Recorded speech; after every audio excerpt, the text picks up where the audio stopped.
So before we begin the channel, let's have a brief time of bringing your energy in, deeply inside, and let the beautiful, ancient mysteries of this land surround you. Feel your resonance, your own heartbeat with the heartbeat of this land. And let it deepen that place inside of you that remembers.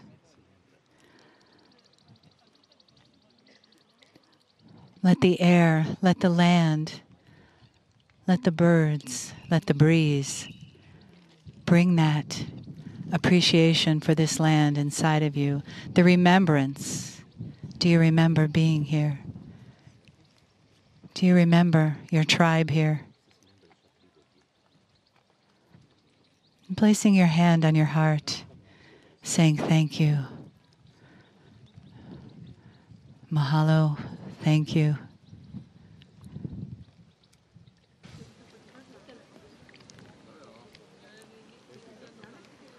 Greetings, dear ones. I'm Kryon of Magnetic Service.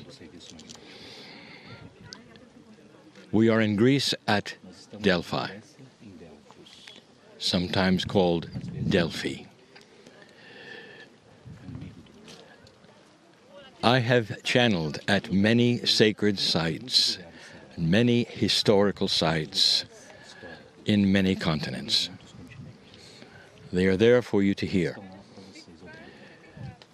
My apologies to the historians, to the guides, to those who are invested in the history of the places that I channel. For I tend to rewrite a bit of what has happened. And I do it in that which is a metaphysical way. The esoterics of this area are profound, very profound. Let me make a statement. All over the world at this time in history, there was the understanding of the esoteric, just starting to try to communicate with that which is the Creator, that which was the God, that which was the earth.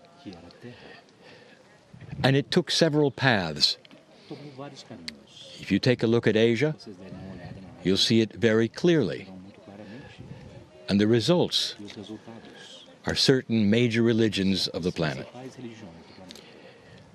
But here, as it was done and as it was given and as it was recorded, affected this continent greatly.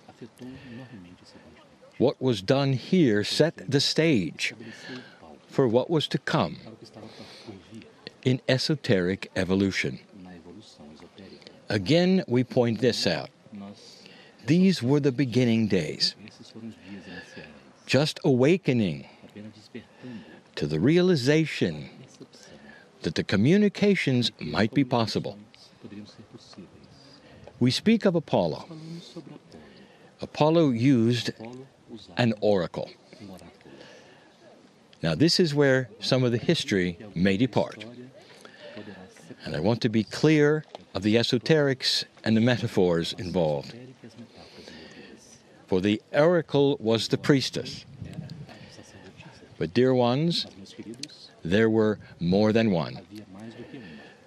And many times the priestess had to be an elder.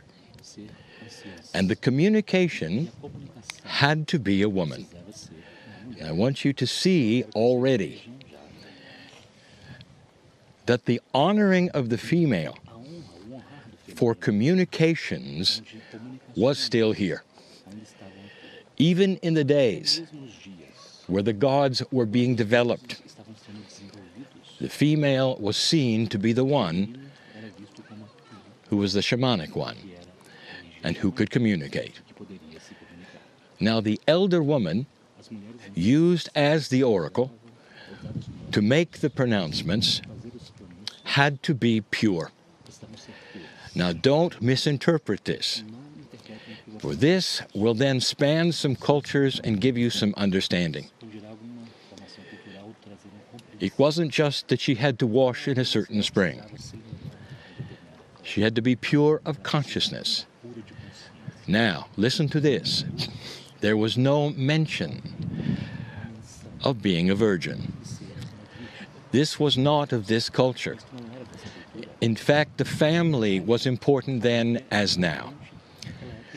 You recognized that the very gods were a family, and therefore procreation was respected, honored, expected, and she would have many grandchildren.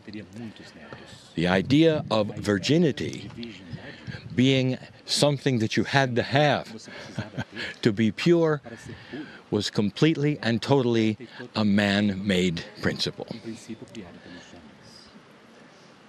Now, what I want to show you is this.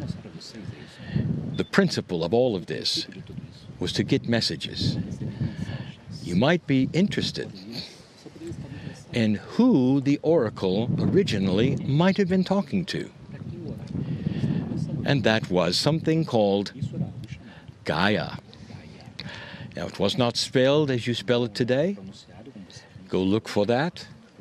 And so it was communication to the planet, to what you call the energy of creation, Gaia, today. Now, I want you to look again at what this represented.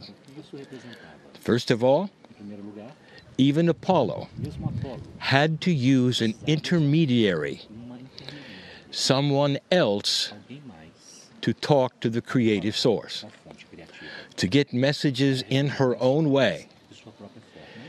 Today, you see this even extended into those major spiritual systems that still use an intermediary from you to God.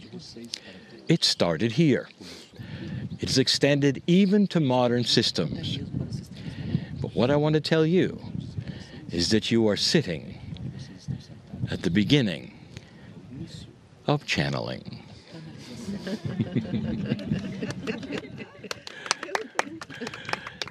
That is it. And so it is.